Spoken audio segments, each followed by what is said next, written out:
नमस्कार दोस्तों, मैं हृदय मिश्रा आप सभी का स्वागत करता हूं डिकोड एग्जाम के इस डेली करंट अफेयर्स प्रोग्राम में। कैसे हैं आप सभी लोग? आई होप आप सभी लोग अच्छे होंगे और अपनी पढ़ाई को बहुत ही बेहतर ढंग से कर रहे होंगे। देखिए, आज है 27 जुलाई और आज की कुछ महत्वपूर्ण करंट अफेयर्स पर हम लोग चर्चा करें।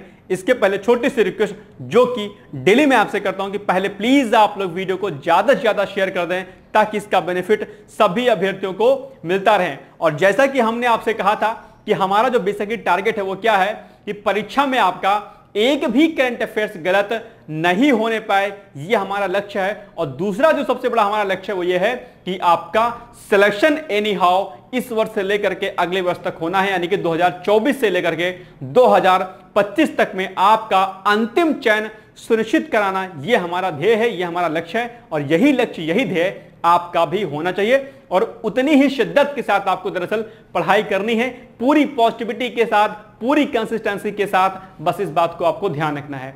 यूपी पीसीएस वाले अभ्यर्थी ध्यान दें, और खासकर वो अभ्यर्थी जो लखनऊ में रहते हैं या लखनऊ के आसपास रहते हैं, उनके लिए खास बात मैं आप आज करना चाहता हूं। बहुत छोटी सी बात है लेकिन बहुत मोटिवेशनल फैक्टर है उनके लिए, खासकर जो आसपास रहते हैं। वैसे तो सभी के लिए ऐसा नहीं है, लेकिन जो लखनऊ के पास रहते हैं, फॉर एग्जाम्पल ये क्या है, आपका लखनऊ है, ठीक। और लखनऊ में ही क्या है, उपाम है, आपका क्या है, उपाम, जहां पर एसडीएम की क्या होती है, ट्रेनिंग होती है। यानी कि जो लोक सेवा आयोग उत्तर प्रदेश जो बना हुआ है यहां पर लखनऊ में, जो प्रयागराज का एक खंड भी है, पार्ट भी है, ठीक है, उसका उपभाग है। तो यहां पर उपाम में क्या होती है, अलीगंज में इसका ट्रेनिंग होता है एसडीएम की, ठीक, अलीगंज में। अब आप भाई साहब ये देखो कि अगर कोई लखनऊ में रहता है, कपूरथला के आसपास का एरिया है, या कोई क्या कहते हैं हजरतगंज में रहता है, या कोई कहीं रहता है, आसपास रहता है, कोई इंजीनियरिंग कॉलेज पे रहता है, कहीं भी रहता है, आसपास रहता है, या लखनऊ के कोई आसपास डिस्ट्रिक्ट में है, जैसे आपका गोंडा हो गया या सीतापुर हो गया, लखीमपुर हो गया, इनके लिए उपाम जो ट्रेनिंग सेंटर पीसीएस वाला है ये बहुत नजदीक है। और जो आरोग्य तैयारी कर रहे होंगे उनके लिए जो सचिवालय है वो भी हजरतगंज क्या है, बहुत नजदीक है। पीसीएस वालों के लिए उपाम बहुत नजदीक है, आरओ एआरओ वालों के लिए सचिवालय बहुत नजदीक है, खासकर उन अभ्यर्थियों के लिए जो खासकर लखनऊ में रहते हैं या लखनऊ के आसपास रहते हैं। किसी किसी की बीच की दूरी तो 2-2.5-3 किलोमीटर ही होगी, यानी कि किसी किसी का घर तो सचिवालय के आसपास या अलीगंज में ही होगा, उनके लिए तो उपाम 2 किलोमीटर, 2.5 किलोमीटर, 3 किलोमीटर ही होगा। यानी कि अब ये आपके ऊपर निर्भर रहता है कि आप इस 2 किलोमीटर, 30 किलोमीटर, 40, 50, 60 किलोमीटर तक की दूरी को आप कितना जल्दी तय करते हैं। एक व्यक्ति है जो बहुत डिस्टेंस पे है, वो भी तैयारी कर रहा है, उसको भी यहां पर आना है। एक आप हैं जो एकदम इसके नजदीक हैं, तय आपको करना है कि आपको मौका इसे जो है लेना है या इसे गवा देना है, ये आपके ऊपर निर्भर करता है। मेरी इस बात को आप लोग ध्यान दीजिएगा, ठीक है। दूर वाले आपसे ज्यादा मेहनत कर रहे होंगे, ध्यान रखना है, क्योंकि उनको तो रास्ता लंबा तय करना है भाई साहब, वो तो यहां पे हैं, उनको यहां से यहां आना है, यहां से यहां आना है, लेकिन आप तो यहीं पर हो, इसी जगह पर हो, आस पास हो। तो अब आप लोग देख लीजिएगा कि किस तरीके से आपको मेहनत करनी है। जो दूर रहते हैं उनको भी शुभकामनाएं हैं कि आपको एक लंबा रास्ता तय करना है, रुकना नहीं है आपको एक दिन, क्योंकि आप दूर हो, लखनऊ से, सचिवालय से दूर हो, उपाम से दूर हो, आपको एक लंबा सफर तय करना है। रुकना आपको बिल्कुल नहीं है, डरना नहीं है, परेशान नहीं होना है, अपने ऊपर धैर्य धारण करना है और आगे बढ़ते जाना है। निश्चित रूप से आप पीसीएस तैयारी कर रहे होंगे तो आप एसडीएम बन जाएंगे, उपाम में आएंगे, ट्रेनिंग करेंगे, और अगर आप आरोग्य तैयारी कर रहे होंगे तो आप सचिवालय पहुंच जाएंगे और वहां पर अपनी सेवाओं को देंगे, ठीक है। और कुछ लोग नजदीक होंगे, उनको भी यही कहना है कि उनकी दूरी बहुत कम है, फुल्ली फोकस आ जाइए, मौका आपके हाथ में है, देखते हैं कि आप इसे कितना ज्यादा जो है इसको अडॉप्ट कर पाते हो प्रॉपर तरीके से, ठीक। तो ये एक छोटी सी बात हो गई है जो मुझे आपसे कहनी थी। कल मेरे माइंड में ये बात आई हुई थी कि मैं आपको समझाऊं कि दरअसल मौका आपको जो है छोड़ना नहीं है। इस बार एसडीएम की पोस्ट लेनी है, टॉप मोस्ट पोस्ट, ये नहीं कि ये पोस्ट वो पोस्ट। हाँ, आपकी कोई पसंदीदा पोस्ट होगी तो अलग बात है, लेकिन आपको टॉप मोस्ट पोस्ट में जाना है एसडीएम पीसीएस के थ्रू। और जो है समीक्षा अधिकारी, सहायक समीक्षा अधिकारी में समीक्षा अधिकारी अर्थात आरओ की पोस्ट आपको लेनी है टॉप रैंक में। ध्यान रखिएगा, टॉप रैंक आएगी तभी आपको प्रमोशन मिलेगा अच्छा वाला, नहीं तो फिर डिले हो जाएगा। तो ये हो गई कुछ खास बातें।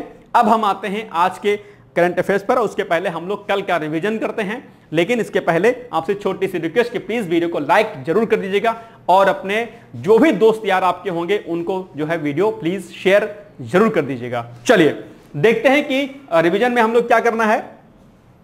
तो रिवीजन के क्या है लास्ट डे का हमारा कि धारा 370 हटने के बाद जम्मू कश्मीर में दरअसल विदेशी पर्यटकों की जो संख्या है वो कितना गुना बढ़ गई है, तो वो 2.5 गुना जो है बढ़ गई, यानी कि 2.5 गुना की वृद्धि हुई है इसमें। नेक्स्ट है, हाल ही में सरकार द्वारा किस बीमारी की दवा पर सीमा शुल्क को हटा लिया गया है। इंपॉर्टेंट क्वेश्चन है यार, ठीक है। तो ये दरअसल कैंसर की जो मेडिसिन हैं उस पर जो है दरअसल सीमा शुल्क को हटा लिया गया है। अच्छी चीज है वो, लेकिन देखते हैं इस पर कितना इसका असर पड़ता है। नेक्स्ट है, हाल ही में किस प्रसिद्ध गायक की 100वीं जयंती के अवसर पर जो है संस्कृति मंत्रालय द्वारा एक स्मारक जो है डाक टिकट जारी किया गया, तो वो है मुकेश, याद रखिएगा। नेक्स्ट है, हाल ही में नासा के क्यूरियोसिटी रोवर ने मंगल ग्रह पर किस जो है शुद्ध तत्व की खोज की है, तो वो सल्फर है, मैंने आपको कल बताया था। नेक्स्ट है, हाल ही में किस देश के द्वारा अपनी राजधानी को बदलने का प्रस्ताव पारित किया गया है, तो वो है देश आपका लाइबेरिया। इसके बारे में भी हमने आपको डिटेल्स में बताया था कि राजधानी इसकी क्या है, क्या किसकी मुद्रा है और क्या कुछ डिटेल्स में इसकी जानकारियां और है। नेक्स्ट है, केंद्रीय बजट 2024-25 में कुल कितने औद्योगिक पार्क स्थापित करने की बात कही गई है, तो वो 12 औद्योगिक पार्क जो है बनाए जाने की घोषणा बजट 2024-25 में की गई है।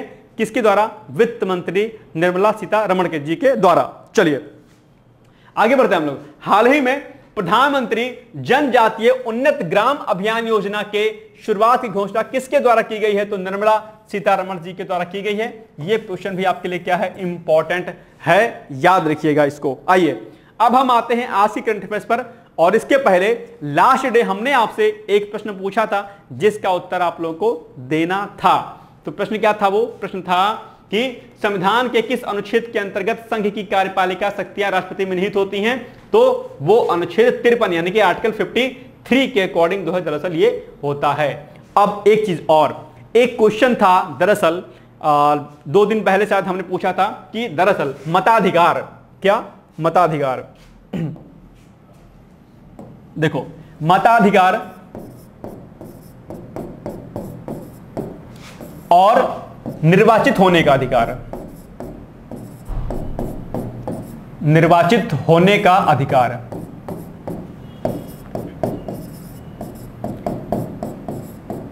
ये कैसा अधिकार है? इसमें कंफ्यूजन था। संवैधानिक अधिकार है, संवैधानिक अधिकार या फिर विधिक अधिकार, विधिक अधिकार, ठीक है, अधिकार। देखो अगर ऑप्शन में दोनों आएगा तो ये क्वेश्चन डिस्प्यूटेड हो जाएगा।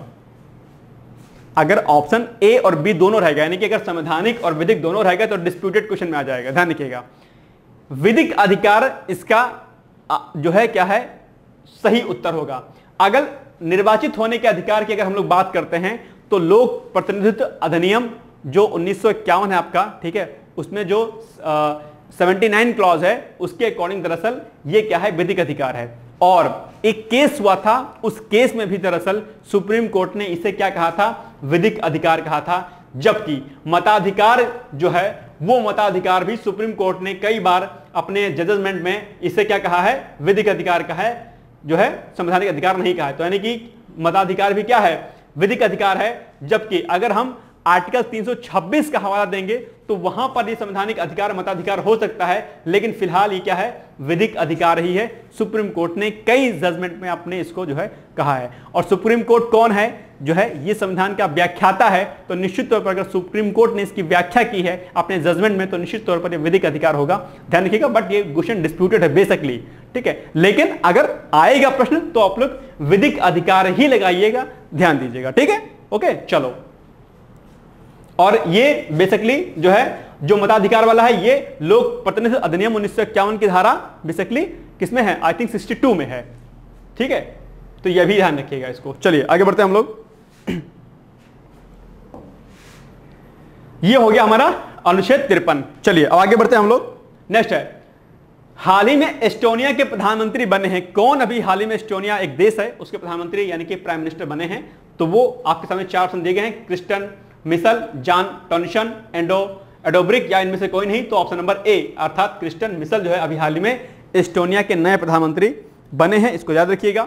नेक्स्ट है, हाल ही में एस्टोनिया के प्रधानमंत्री क्रिस्टियन मिशेल बने हैं, ठीक, याद रखिएगा। और एस्टोनिया की राजधानी क्या है, तो तालिन है, TALLINN, ठीक। और करेंसी क्या है यहाँ की, यूरो है। ओके, चलो नेक्स्ट है, हाल ही में पारित बजट जो है 2024-25 के अंतर्गत मुद्रा योजना के ऋण की सीमा को कितना बढ़ा दिया गया। ये इंपॉर्टेंट क्वेश्चन है आपके लिए, बेसिकली क्या है, इंपॉर्टेंट है। तो आपको पता होगा कि मुद्रा योजना में जो राशि थी अधिकतम कितनी थी, 10 लाख की थी। कितनी थी, 10 लाख की थी। और अभी इससे क्या किया गया है, बढ़ा करके इसे कर दिया गया है 20 लाख कर दिया गया है। तो ऑप्शन नंबर क्या हो जाएगा इसमें से, ऑप्शन नंबर सी हो जाएगा क्या इसका राइट आंसर। और मुद्रा योजना की शुरुआत कब हुई थी, वर्ष 2015 में, ठीक, याद रखिएगा। मुद्रा योजना से कई बार प्रश्न पूछा आपके एग्जाम में। ओके, और ये अच्छी योजना भी है अगर आप लोग बिजनेस वगैरह करना चाहते हैं तो हाल ही में पारित बजट 2024-25 के अंतर्गत मुद्रा योजना के ऋण की सीमा को 20 लाख बढ़ा दिया गया है। यानी कि बढ़ोतरी कितने की गई है, 10 लाख की। कितने तक हो गई है, 20 लाख। ओके, याद रखिएगा। तो मुद्रा योजना के बारे में देखते हैं। शुरुआत 2015 में हुई थी और इस मुद्रा योजना को बेसिकली 3 कैटेगरी में इसको डिवाइड किया गया था। यानी कि इसे जो है बेसिकली शिशु, फिर किशोर और क्या तरुण में जो है राशि कितनी थी, 10 लाख थी। आइए इसको हम लोग एक बार देख लेते हैं जरा, ठीक है। शिशु वाले में क्या था, कैटेगरी में क्या था, 50,000 तक का ऋण दिया जाएगा। किशोर वाले में 50,000 से लेकर कितना अमाउंट, 5 लाख तक का। और तरुण में क्या था, 5 लाख से लेकर के कितना था, 10 लाख था। इसी वाले को क्या किया गया है, बढ़ा दिया गया है। अर्थात अब जो 10 लाख तक की सीमा थी इसको बढ़ा करके कितना कर दिया गया है, 20 लाख कर दिया गया है, ठीक। यही आपसे प्रश्न पूछा था कि कितना अंतिम सीमा कितनी कर दी गई है, 20 लाख कर दी गई है। बढ़ोतरी कितने की हुई है, 10 लाख की हुई है। कितने की हुई है, 10 लाख की हुई है, ठीक, याद रखिएगा। 10 + 10 = 20 लाख। नाउ नेक्स्ट, हाल ही में पारित बजट कुल कितने समूहों पर आधारित है। यानी कि कितने समूह थे, इस पे कितने समूह थे, तो 4 समूह थे। यानी कि option number C is the right answer हो जाएगा। 4 समूह कौन कौन से थे, आइए हम लोग इसको देखते हैं। तो हाल ही में पारित बजट कुल 4 समूहों पर आधारित था, ठीक है। 4 समूह कौन कौन से हैं ये आपसे पूछ सकता है। यानी कि बेसिकली किस पर ये बजट जो है डिपेंड था, इस पर किस पर फोकस था खासकर, तो अन्नदाता, युवा, गरीब और महिलाएं। ये 4 बेसिकली क्या थे, ये इसके क्या थे, समूह थे, इस पर आधारित था बजट। और 4 इसके क्या थे, थीम्स थे, एक तरीके से विषय थे, इसके टॉपिक थे। कौन कौन से, रोजगार, इस पर सरकार ने विशेष जोर दिया है। कौशल प्रशिक्षण, यानी कि जो आप स्किल सीखते हो वो, इसके अलावा MSME, ठीक। और फिर मध्यम वर्ग, ये बहुत छला जाता है, कौन, मध्यम वर्ग। कई बार क्या होता है कि जो गाज गिरनी होती है दरअसल मध्यम वर्ग वाले पर ही होती है, ठीक है। क्योंकि एक तो गरीब होगा भाई, गरीब वाले की तो बहुत सारी योजनाएं होती हैं, कहीं ना कहीं उसमें पार्टिसिपेट करेगा। अमीर पर कोई खास इफेक्ट पड़ता नहीं है, लेकिन जो ये मध्यम वर्ग है इस पर बहुत गाज गिरती है अक्सर। इस पर भी इस बार क्या किया गया, फोकस किया गया बजट में। देखते हैं कि इसका कितना बेनिफिट मध्यम वर्गों को मिल पाता है। लेकिन फिलहाल मध्यम वर्गों पर जोर दिया गया है बजट में। देखते हैं क्या इसमें जो है आगे चीजें हो जाएंगी बेहतर। नेक्स्ट है, हाल ही में किस टैक्स को समाप्त कर दिया गया है। कौन सा टैक्स है, सीमा शुल्क को, बिल्कुल नहीं, पॉसिबल नहीं है। एंजल टैक्स, निगम कर, इनमें से कोई नहीं। ये तो भाई साहब कभी खत्म ही नहीं कर सकते हैं। निगम कर तो कभी नहीं खत्म होगा। सबसे बड़ा समझ लीजिए एक तरीके से स्रोत ये भी है, खासकर छोटा सा। तो इसमें से एंजल टैक्स को अभी क्या कर दिया गया, समाप्त कर दिया गया है। यानी कि option number B is the right answer. आइए व्याख्या देखते हैं इसकी हम लोग। तो हाल ही में एंजल टैक्स को क्या कर दिया गया, समाप्त कर दिया गया। और एंजल टैक्स को कब लाया गया था, ये पहली बात तो जानो, ये आयकर था एक तरीके से। और वर्ष 2012 में वित्त मंत्री प्रणब मुखर्जी के द्वारा दरअसल क्या किया गया था, इसको लाया गया था। उस समय ये क्या थे, वित्त मंत्री थे, ठीक है, याद रखिएगा। और एंजल टैक्स 30.6 जो है % की दर से लगाया जाता था। और ये क्या है एंजल टैक्स, ये एंजल टैक्स है कि जब कोई असूचीबद्ध कंपनी, ठीक है, जो लिस्टेड नहीं है, किसी निवेशक को, किसी इन्वेस्टर्स को उसकी उचित बाजार मूल्य से अधिक कीमत पर जब शेयर जारी करती है, तब इस पर क्या करता था, क्या होता था, इस पर एंजल टैक्स लगता था। तो यही क्या है, एंजल टैक्स है। चलो नेक्स्ट है, हाल ही में आकाशवाणी के पूर्व समाचार संपादक पी चंद्रशेखरन का क्या हो गया, अभी निधन हो गया है। उनका निधन किस दिन हुआ है ये आपको बताना है। 25 जुलाई को, 26 को, 21 को या 22 जुलाई को, कब हुआ है। तो इनका बेसिकली जो निधन हुआ है तो ये हुआ है 25 जुलाई को। किसका निधन हो गया है, पी चंद्रशेखरन का निधन हो गया है। और ये दरअसल संपादक थे, किसके संपादक थे, आकाशवाणी के। और कई अन्य जगहों पर भी इन्होंने कार्य किया था। चलिए देखते हैं इनके बारे में हम लोग थोड़ा सा। तो 25 जुलाई 2024 को आकाशवाणी के पूर्व समाचार संपादक पी चंद्रशेखरन का केरल के कोझिकोड में क्या हुआ है, निधन हो गया है। याद रखिएगा। इसके अलावा श्री चंद्रशेखरन ने आकाशवाणी के नई दिल्ली और तिरुवनंतपुरम केंद्रों में अपनी सेवाएं दी हैं, 2 जगहों पर। इसके अलावा उन्होंने वीके नारायण भट्टाथ्री ट्रस्ट की स्थापना की थी। इस फैक्ट को याद रखिएगा। हो सकता है कूट के फॉर्म में आपसे पूछ ले कि अभी हाल ही में इनका निधन हो गया है, और कूट के फॉर्म में पूछ ले कि ये पॉइंट्स यहां पर दिए गए हैं। इसके अलावा श्री चंद्रशेखरन भारतीय विद्या भवन सहित अनेक सांस्कृतिक और स्वैच्छिक संगठनों से जुड़े रहे थे। ये अच्छी बात है, और ये उन्होंने जो है काफी अच्छा जो है कार्य भी किया था अपने क्षेत्र में। नेक्स्ट है, हाल ही में राष्ट्रपति भवन में स्थित दरबार हॉल, क्या दरबार हॉल, ठीक है, और दरबार हॉल का नाम बदलकर क्या रख दिया गया है, तो दरबार हॉल और जो है एक और जो है नाम बदला गया है। वो नाम कौन सा है उसको हम लोग देखेंगे अभी आगे, लेकिन फिलहाल आपको बताना है कि दरबार हॉल का नाम बदलकर क्या कर दिया गया है अभी हाल ही में। तो ऑप्शन दिए गए हैं, स्वतंत्र मंडप क्या दिया गया है, अशोक मंडप कर दिया गया है, शिखर मंडप कर दिया गया है, या फिर गणतंत्र मंडप कर दिया गया है। तो option number D is the right answer, यानी कि इसका नाम बदल करके गणतंत्र मंडप कर दिया गया है। याद रखिएगा। तो व्याख्या देखते हैं हम लोग इसकी। हाल ही में राष्ट्रपति भवन में स्थित 2 महत्वपूर्ण हॉलों, क्या, एक कौन सा, दरबार हॉल, और दूसरा क्या है, अशोक हॉल। दोनों को आप लोग याद रखिएगा, किसका, दरबार हॉल और अशोक हॉल का नाम बदलकर क्रमशः गणतंत्र मंडप और क्या कर दिया गया है, अशोक मंडप। यानी कि अशोक हॉल का नाम बदल करके अशोक मंडप कर दिया गया है, और दरबार हॉल का जो है नाम बदलकर क्या कर दिया गया है, गणतंत्र मंडप कर दिया गया है। ठीक। इसके अलावा दरबार हॉल बेसिकली क्या था, राष्ट्रीय पुरस्कार प्रदान करने जैसे महत्वपूर्ण समारोहों एवं उत्सवों का क्या था, ये स्थल था। ठीक है। और दरबार शब्द बेसिकली आप जानते ही हैं कि अंग्रेजों की तरीके से एक तरीके से क्या एक निशानी थी। ठीक है। यानी कि दरबार शब्द का आशय भारतीय शासकों व अंग्रेजों के दरबार एवं सभाओं से है। ठीक है। इसलिए इसको थोड़ा सा बदल दिया गया है ताकि पराधीनता की भावना ना उत्पन्न हो। इसके अलावा अशोक हॉल मूलतः एक बालरूम था। ठीक है। इसका नाम भी बदल दिया गया है। चलिए नेक्स्ट है, बहुराष्ट्रीय सैन्य अभ्यास खान क्वेस्ट 2024 का आयोजन कब से कब तक होगा, तो ये होगा आपका option number option number A, यानी कि 27 जुलाई से लेकर के 9 अगस्त के मध्य में खान क्वेस्ट 2024 जो सैन्य अभ्यास है इसका आयोजन किया जाएगा। 21वां संस्करण 2024 में ये हो रहा है। ठीक है। आइए इसके बारे में हम लोग थोड़ा सा देखते हैं पॉइंट।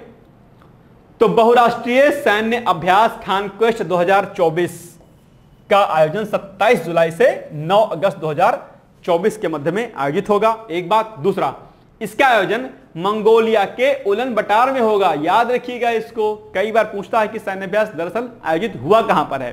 तो 3-4 प्रकार के प्रश्न पूछते हैं ऐसे टॉपिक में। एक कि ये कब से कब तक आयोजित हो रहा है सैन्य अभ्यास, दूसरा कहां पर आयोजित हो रहा है, तीसरा कि ये दरअसल क्या होगा कि इसका संस्करण कौन सा है। तो 3 प्रकार के प्रश्न बेसिकली इसमें हो जाते हैं। और चौथा हो जाता है कि देश कौन कौन से शामिल हैं इसमें।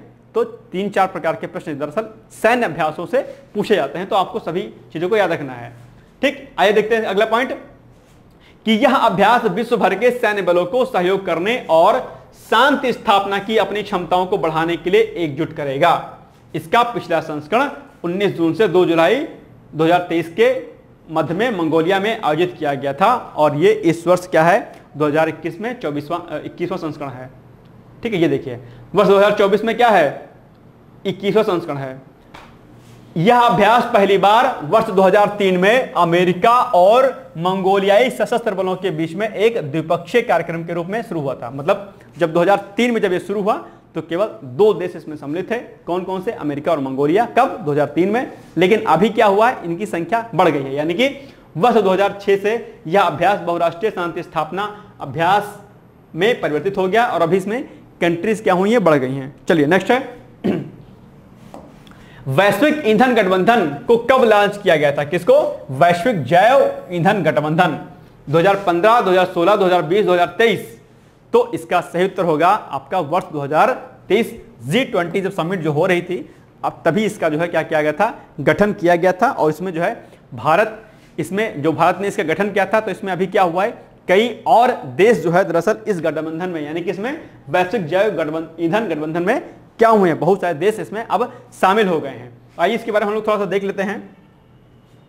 तो वैश्विक जैव ईंधन गठबंधन यानी कि ग्लोबल बायोफ्यूल्स अलायंस जिसको बोलते हैं को 9 सितंबर 2023 को, डेट याद रखिएगा, दिल्ली में G20 शिखर सम्मेलन में, इसको मैं कर लीजिएगा, मैं हो गया है, में America, Brazil, Italy, Argentina, Singapore, Bangladesh, Mauritius और यूएई के नेताओं के साथ मिलकर इस अलायंस को लॉन्च किया गया था, याद रखिएगा। ठीक, यह सरकारों, अंतरराष्ट्रीय संगठनों और उद्योगों का क्या है, एक क्या है, बहुहितधारक गठबंधन है जो जैव ईंधन के सबसे बड़े उपभोक्ताओं और उत्पादकों का क्या है, को एक साथ लाता है। तो इस पर दरअसल मुख्य परीक्षाओं में भी प्रश्न बन सकता है कि जो ये अलायंस बनाया गया है, इस अलायंस का असर क्या होगा, ठीक है, और किस प्रकार से जो है जो भी चीजें इसमें दी गई हैं, यानी कि जो वैश्विक जैव ईंधन गठबंधन है, ग्लोबल जो बायोफ्यूल्स है, इसको लेकर के सरकारें क्या कुछ प्रयास कर रही हैं और इसमें कितना भी परिवर्तन आया हुआ है। ठीक है, कुछ इस प्रकार से प्रश्न आपके पूछ सकता है। नेक्स्ट है, इसकी वर्तमान सदस्यता कितनी है, 24 देशों और 12 अंतरराष्ट्रीय संगठनों में निरंतर विकास के साथ विस्तारित हुई है। बहुत बड़ी बात है ये अपने आप में कि 24 कंट्रीज हो गई हैं, सदस्य देश हो गए हैं और 12 अंतरराष्ट्रीय गठबंधन इसमें जो है शामिल हो गए हैं। ये अपने आप में एक बड़ा टास्क है। ठीक है, 12 इंटरनेशनल ऑर्गेनाइजेशन अगर इसमें शामिल हुई है तो निश्चित तौर पर दरअसल ये अपने आप में एक बड़ी उपलब्धि है भारत के लिए। ठीक है, चलिए नेक्स्ट है, अब आपके लिए एक सिंपल सा प्रश्न है, वही क्या है कि भारत में नागरिकों के मौलिक अधिकारों में संशोधन कौन कर सकता है। जो मौलिक अधिकार होते हैं उसमें कौन चेंजेस कर सकता है, लोकसभा कर सकता है, राज्यसभा कर सकती है, संसद कर सकता है या सर्वोच्च न्यायालय कर सकता है।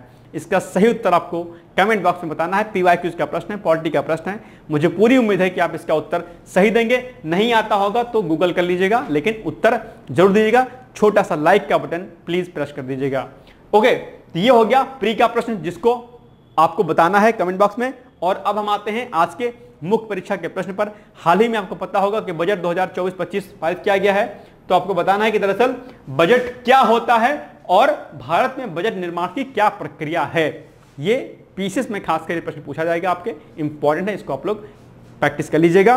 बाकी कल मिलते हैं हम लोग एक नए करंट अफेयर्स की सीरीज के साथ। और कल हमने आपसे कहा था कि आप लोग एक टास्क वाली कॉपी जरूर बना लीजिएगा। ठीक है, अब आपने बनाया या नहीं बनाया मुझे नहीं पता है। अगर आप लोगों ने टास्क वाली कॉपी बना लिया है, मेंस की कॉपी प्रैक्टिस वाली बना ली है, तो कमेंट में जाकर कमेंट करके जरूर बताइएगा कि हाँ सर हमने कॉपी बना ली है। मुझे पूरी उम्मीद है कि आपने बना भी ली होगी, और अगर नहीं बनाई होगी तो फिर समझ लीजिए ये लापरवाही है, और लापरवाही जो होती है वो कभी आपको सफलता जो है नहीं दिला सकती है। जो कार्य करेगा, सामने वाले की बात को सुनोगे, करोगे, उस पर काम करोगे तो निश्चित रूप से सफलता अर्जित होगी। नहीं तो एक कान से सुनोगे, दूसरे से निकाल दोगे, कभी ये वीडियो देखोगे, कभी वो वीडियो देखोगे, कभी ये बुक पढ़ोगे, कभी वो बुक पढ़ोगे, कुछ कल्याण होने से नहीं होगा। ध्यान रखिएगा, जब तक आप सामने वाले की बात को नहीं सुनोगे, नहीं समझोगे, एक प्रॉपर मेंटरशिप में आगे नहीं बढ़ोगे, तब तक चीजें नहीं हो जाएंगी।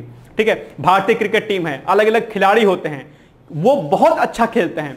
भाई विराट कोहली हैं, इतना अच्छा खेलते हैं, सचिन तेंदुलकर इतने अच्छा खेलते हैं, लेकिन कोच थे ना, इंडिया टीम का कोच थे कि नहीं थे कोच? आप बताओ कि इतना अच्छा खेलने के बाद भी कोच तो होते हैं ना। तो आप बहुत पढ़ने में अच्छे होंगे, लेकिन अगर सामने वाला अगर आपको कोई बताता है, एज ए टीचर आपको कोई बताता है, तो उसकी बातों को हमेशा सुनने का प्रयास करना चाहिए। ठीक है, नहीं बनाई होगी तो बना लेना आज, ठीक है, नहीं तो फिर समझ जाइए कि क्या ही होगा फिर, है ना। फिर ऐसे सिलेक्शन नहीं होने वाला है, सिलेक्शन बहुत मुश्किल से होगा, कंपटीशन बहुत जबरदस्त है, स्टूडेंट्स बहुत पढ़ाई कर रहे हैं। जब आप उनसे हटके कुछ करोगे, कुछ स्मार्ट तरीकों को फॉलो करोगे, तब जाकर के आप चीजों को अचीव कर पाओगे, नहीं तो फिर चीजें प्रॉब्लम कर जाएंगी। आई होप आप मेरी बातों को समझ पा रहे होगे कि मैं आपसे क्या कहना चाहता हूं। ठीक है, फिर बाकी आप लोग समझदार हैं, चीजों को करते रहिए, लोड मत लीजिएगा, पढ़ते रहिए, मस्त रहिए। All the best, thank you so much, bye bye, take care.